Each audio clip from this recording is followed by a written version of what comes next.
Perkenalkan, saya Hasim Adnan. Sekarang saya diamanati untuk menjadi anggota DPRD Provinsi Jawa Barat dari Dapil Kota Sukabumi dan Kabupaten Sukabumi. Alhamdulillah, saya sekarang selain menjadi anggota Dewan juga dipercaya menjadi Sekretaris Komisi 3 DPRD Provinsi.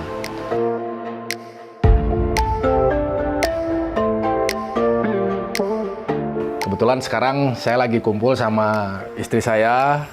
Ini Lia Heliawati, lalu ada anak saya yang kedua namanya Naufal tapi panggilannya Opai. Ini ibu saya, ibu mertua saya, Mama Bebem.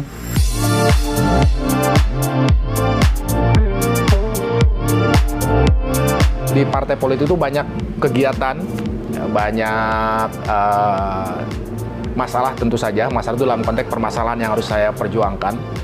Sehingga salah satu hiburan saya itu ya nonton Lapor Pak ya. Meskipun jok-joknya receh, tapi cukup membuat saya bisa ikut tertawa lepas lah gitu.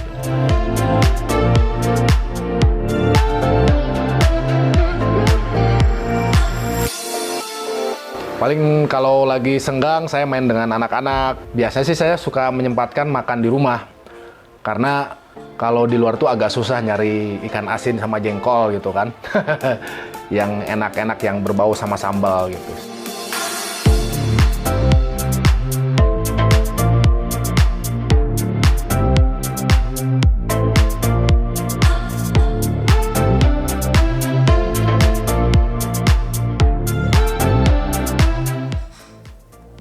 Kang Hasim Adnan. Siap. Apa kabar, Kang? Alhamdulillah. Oke, selamat datang di acara Ngopi di SU, Kang. Kita akan ngobrol banyak hal di sini tentang Akang selaku Sekretaris Komisi 3 DPD Jawa Barat. Oke. Tapi sebelum itu, Kang, orang sudah banyak mengenal Akang sebagai politikus, sebagai wakil rakyat. Oke. Tapi banyak yang tidak tahu juga nih, bagaimana perjalanan Akang dari mulai kecil, mungkin sekolah hingga kuliah itu seperti apa, Kang. Jadi kita akan awali dari cerita Akang masa kecil seperti apa. Oke, siap. Jadi sejak umur 4 tahun, itu saya sudah ditinggal sama bapak saya. Tinggal meninggal ya. Sehingga yang jadi tulang punggung keluarga itu ibu dan kakak pertama saya. Gitu. Nah, dari situ ya maklum yang namanya anak yatim ya sok rada bandel gitu kan. Berapa bersaudara waktu itu?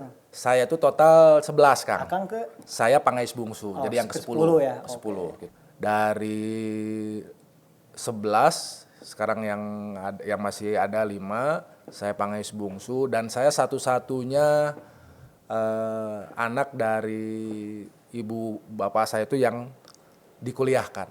Gitu. Artinya sejak kecil ketika Akang putus Akang ditinggal oleh ayah, ibu berjuang untuk biaya pendidikan Akang waktu itu. Betul.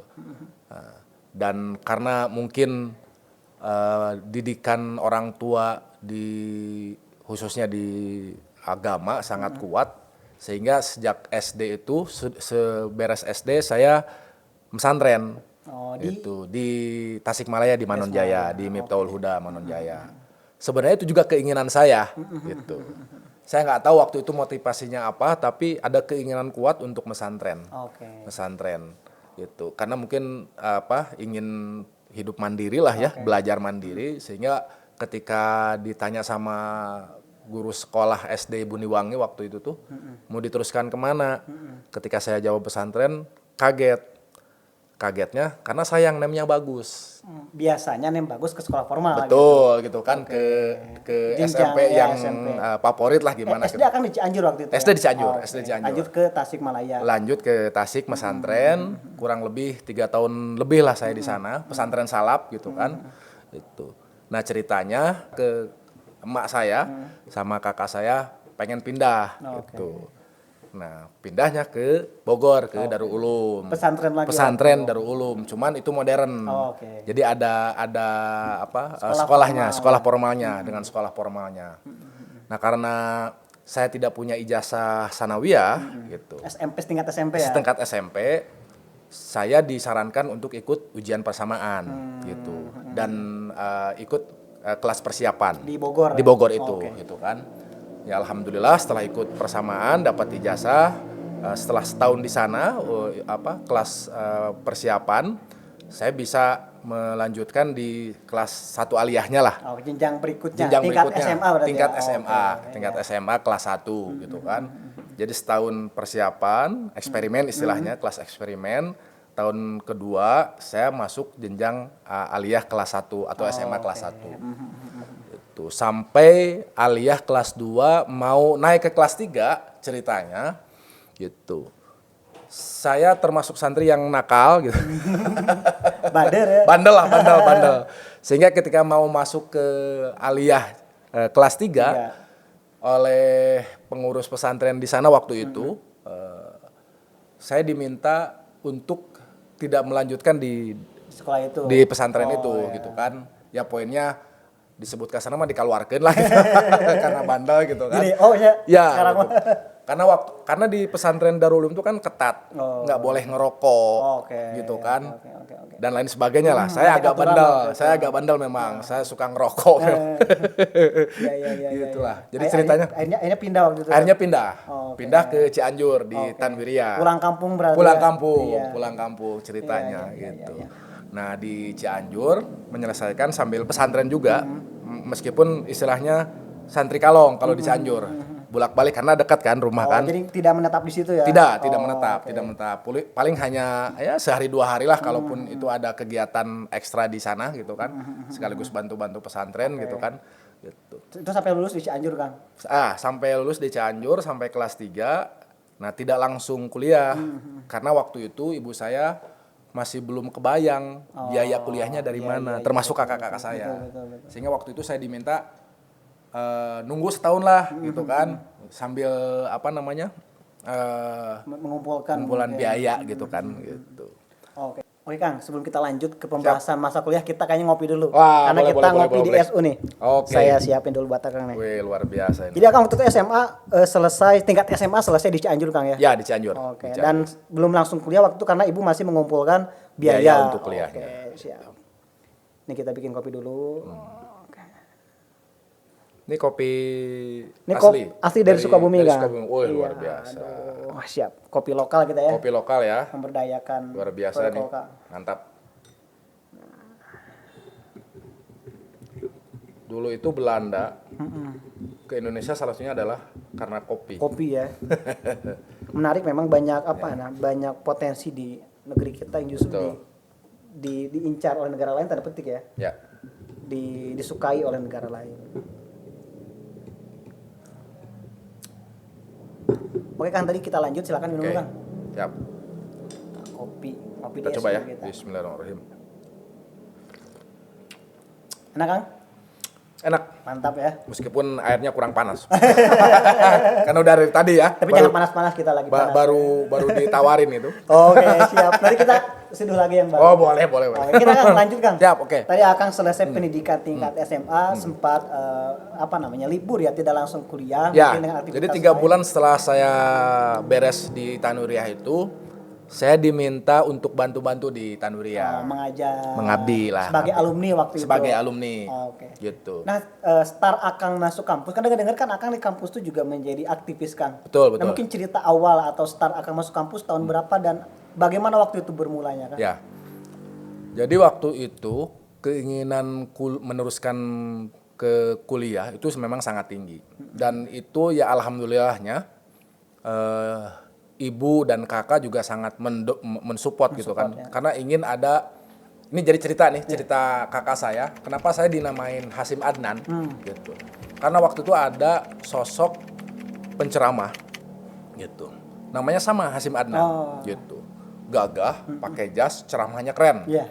Anu aya cok gali cok. Iya. Gali cok itu salah satu kenapa orang tua saya dan mungkin kakak saya akhirnya memberi ketika saya lahir dinamai Hasim Adnan karena ngelihat sosok penceramah jadi model itu. Gitu ya. Ya, jadi role model lah intinya gitu kan. Nah, jadi saya juga baru tahu cerita itu 2 tahun ke belakang nih gitu, ketika baru. ya kenapa saya diberi nama Hasim Adnan. Okay. Karena pola komunikasi saya dengan kakak saya itu unik Kang. Uniknya tuh gini, tidak banyak ngobrol, tidak banyak diskusi lah gitu kan. Tapi cara mendidiknya itu luar biasa kakak saya itu. Terutama dalam ngaji lah ya, ngaji Quran. Saya bisa baca tulis Al-Quran tuh dari kakak dari saya. Kakak diajarkan ya. Diajarkan tuh galak gitu kan. Jadi ketika salah ceprot gitu kan. Ku naon istilahnya jidar gitu kan. Salah gitu. Iya. Dari situ saya ngelihat pola didikan kakak saya itu nerap pada akhirnya. Gitu. Ku galakna, ku tegesna lah gitu kan. Nah, itu didikan kakak saya. Tapi komunikasi jarang komunikasi. Cuman luar biasanya saya menganggap kenapa kakak saya itu jarang komunikasi dalam mendidik saya itu, justru saya anggap sebagai itu kepercayaan kakak saya. Gitu. Dan itu terbawa sampai masa kuliah? Sampai masa kuliah. Sampai masa kuliah. Karena ketika semester 4, itu ibu saya tidak lagi, karena sudah tidak punya jongko gitu kan, akhirnya biaya perkuliahan itu sama kakak saya. Di handle-nya waktu itu ya? Gitu kan, sama kakak saya. Sehingga setiap pulang itu, ya saya betul-betul merasakan begitu berjasanya kakak-kakak saya gitu. Mendidik dan juga membiayai kuliah gitu kan. Ketika ibu saya tidak lagi dapat penghasilan karena jongkonya sudah tidak ada kan. Nah, ini menarik, soal jongko nanti kita bahas. Oke, siap. Kang, selama masa kuliah kan Akang aktif sebagai aktivis di organisasi. Apa yang waktu itu Akang rasakan sehingga Akang memilih masuk terjun ke dunia organisasi waktu itu? Ya, jadi ceritanya waktu itu saya masih di Darul Ulum di Bogor. Masih kelas 2 lah ya gitu.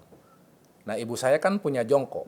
Berjualan berarti ya? Berjualan, buka warung. Warung apa waktu itu kan? Buka jongko itu kelapa, parut kelapa dan kakak saya itu meneruskan usaha bapak saya yang meninggal gitu di kelapa.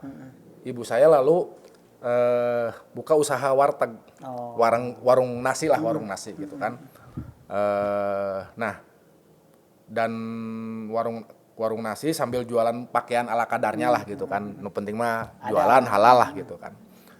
Nah, pas saya masih di Darul Ulum, ternyata waktu itu ada program revitalisasi pasar di induk Ibu Cianjur. Ya, pasar Cianjur, pasar induk Cianjur kan di pasar induk Cianjur ceritanya. Nah, sementara waktu itu masih ada jatah 6 tahun lagi di kios itu. Masa kontrak jongko ibu saya itu. Singkat cerita, ketika pasarnya direvitalisasi, ternyata hak ibu saya, jongko ibu saya yang masih ada 6 tahun lagi tidak diberikan. Gitu. Ikut tergusur waktu itu. Ikut tergusur lah istilahnya. Gitu sehingga ibu kan. tidak berjualan lagi. Tidak bisa berjualan lagi di jongko yang sebagaimana dia punya hak 6 tahun lagi ke depan. Kan. Iya. Nah, di situ saya menangis gitu kan. Cerik nah. Cerik teh naon teu bisa ngabantuan kanu jadi kolot. Gitu. Karena waktu itu usia masih belasan tahun ya, juga. Ya kan masih SMA lah ya, masih SMA gitu kan. Tapi kerasa sendiri itu karena keur mah indung ngan saindung-indungna gitu kan, geus teu boga bapak. Tiba-tiba ketika mata pencahariannya itu dikorbankan karena ada kebijakan pemerintah setempat waktu itu yang tidak lagi memberikan hak ibu, padahal masih ada hak ibu. Nah, dari situ saya istilahnya menjadi titik balik waktu itu. Ya, nadar lah ya, disebutkan mah lamun engke urang kuliah, urang yang jadi aktivis lah gitu kan. Yang bisa membela yang kasus bisa serupa yang orang-orang yang orang lain. dilemahkan. Kaum mustadafin istilah kami di PMI itu. Itu menjadi modal awal waktu motivasi masuk, awal. PMI ya Kang ya? Ya, bergelut PMI. Di organisasi ekstra kampus gitu kan. Kenapa lalu saya memilih PMI waktu itu karena dari ajakan teman-teman yang sudah lebih dulu masuk PMI, ada paradigma yang cocok dengan misi pribadi saya waktu itu yang ingin membela orang-orang yang lemah dan dilemahkan. Karena dulu Akang merasakan itu tidak enak. Betul, gitu kan. Okay. Karena waktu itu saya nggak bisa bela. Ibu saya juga akhirnya berjuang sendirian gitu kan, tidak ada yang dampingi dan sebagainya. Apalagi waktu itu kan zaman Orde Baru lah ya, gitu. Sekali subversif atau ngelawan kebijakan pemerintah, ribet urusannya kan gitu. Oke, kan menarik, berarti artinya dunia advokasi, dunia pembelaan masyarakat, mungkin sampai juga politik itu kental dirasakan masa-masa kuliah waktu itu di PMI tepatnya. Saya belajar betul bagaimana mendampingi masyarakat, bagaimana mengorganisir masyarakat itu di PMI. Dan kenapa kemudian akhirnya terjun ke politik, partai politik? Karena ketika kita mendampingi mengadvokasi kasus tanah di Maleber, Cipanas waktu itu tuh, kita tuh berjuang betul-betul berdarah-darah. Butuh 15 tahun untuk bisa mengegolkan agenda reforma agraria. Betul. Sehingga petani yang kita dampingi dapat sertifikat lah ya gitu kan. Nah, dari hasil refleksi gerakan kita, ternyata kenapa kita susah melakukan perubahan itu, karena kita nggak punya orang di dalam sistem. Kita nggak punya orang di legislatif, jangankan di eksekutif, di legislatif pun kita nggak punya cantolan. Power kita kurang lah. Betul. Sehingga ya, hanya sekedar menjadi kelompok penekan saja, tidak menjadi kelompok penentu, atau yang bisa mempengaruhi. Gitu. Bukan kingmakernya waktu itu. Betul. Gitu artinya kan suasana Akang terakumulasi dari mulai SMP dengan ibu seperti itu, dunia advokasi mungkin terakumulasi dan menjadi modal masuk dunia politik. Ya salah satunya karena kita merasa kita percuma ngomong di jalan juga kalau hanya sekedar muncul di media tapi nggak ada dampak, nggak ada perubahan. Karena problem kita nggak punya orang di dalam legislatif maupun di eksekutif. Untuk menyalurkan aspirasi kita. Untuk mengawal kepentingan kaum mustadafin atau orang-orang yang terpinggirkan. Siap. Kang, Akang sebagai politikus juga awal dari aktivis tentu waktu tersita, Kang. Ya. Keluarga komentar ke Akang seperti apa hari ini? Ya alhamdulillah karena sejak awal saya nyalon di Dapil Sukabumi itu istri dan keluarga istri juga sangat mendukung. Jadi ceritanya sebelum bapak mertua saya meninggal itu, istri saya itu nanya ke bapak mertua saya. Gitu. Ama kan biasanya manggil Ama. Saya juga manggilnya Ama. Lamun Kang Hasim nyalon teu naon gitu. Karena minta restu kan perlu dari orang tua. Waktu itu bapak mertua saja memang lagi kondisinya sudah sakit parah lah ya gitu. Nah, waktu itu almarhum bilang ke istri saya itu, nyalon aja, da aya warisanana. Saya sempat bertanya-tanya termasuk istri, warisan itu apa gitu kan. Orang tua, saya pribadi dari orang tua ini nggak ada kan gitu. Karena waktu itu juga sudah inilah ya, sudah mandiri. Dia masih bingung dengan makna warisan. Betul gitu dari kan. Bapak waktu itu ya. Betul. Jadi ya kan biasa kan kalau orang tua dulu tuh suka siloka. Bahasa Sundana, aya silokana gitu kan. Karena waktu itu kita nggak pernah ngebayangin gitu warisan itu maksudnya apa. Belakangan kita bisa tafsirkan akhirnya aya garis tanganna meureun gitu tah. Sigana mah bacaan kolot baheula mah kan gitu. Dan akhirnya jadi benar ya. Akhirnya jadi. Dan hari ini Akang memperjuangkan aspirasi rakyat Sukabumi kan, Kota Kabupaten di Komisi 3 betul. Terakhir sebelum ditutup boleh saya bikin closing statement lah ya. Closing statement. Pada kesempatan yang berbahagia ini saya hanya ingin meminta doa kepada semuanya, terutama updaters.